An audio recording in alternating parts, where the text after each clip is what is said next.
Morning. One of the things the time gives you is time to think. I did a video last night on how thoughts impact your emotions, not the other way around. And people will agree or disagree with that, whatever. There was also an article I read yesterday on neuroplasticity, and it's retraining your brain, essentially. My father's got early onset Parkinson's, and he's been shuffling now for quite a while.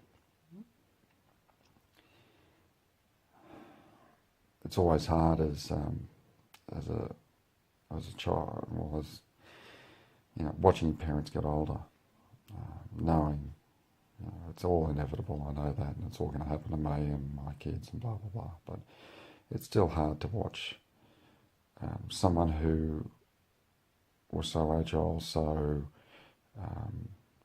physical, sort of get something like Parkinson's and slowing down.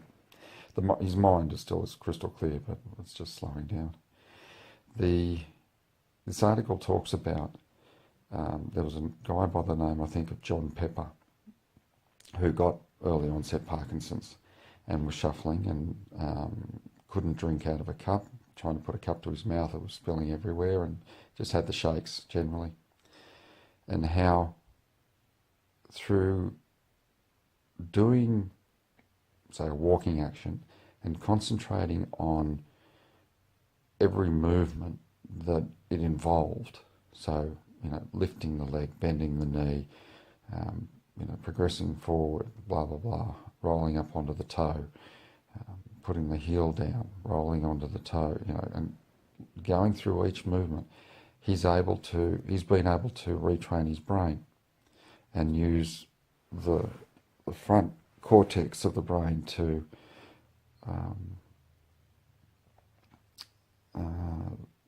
actually kick in, as opposed to just using the reptilian brain at the back. He allegedly, and I don't know the guy, so I can only say allegedly, is in a position where you wouldn't know he has early onset Parkinson's, and this has been 10 years down the track. So it's been a long time to get there, but he's at a point where people don't believe that he was actually ever diagnosed with Parkinson's. So while someone can listen to my other post and go, "Yeah, you're an idiot. Feelings are more important than thinking." Blah blah blah.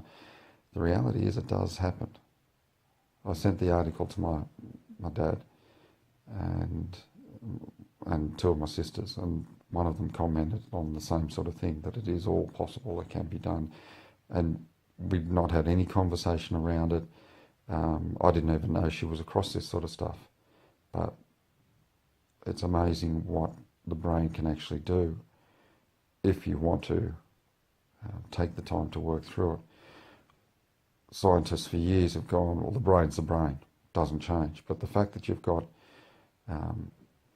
neurons firing at different stages in your head, different paths in there are things that you can do to rewire it. So is it a stumbling block or is it a stepping stone? What's your situation?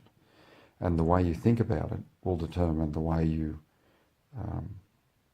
perceive it and feel about it. So if you see something as a stumbling block, that's what you'll have.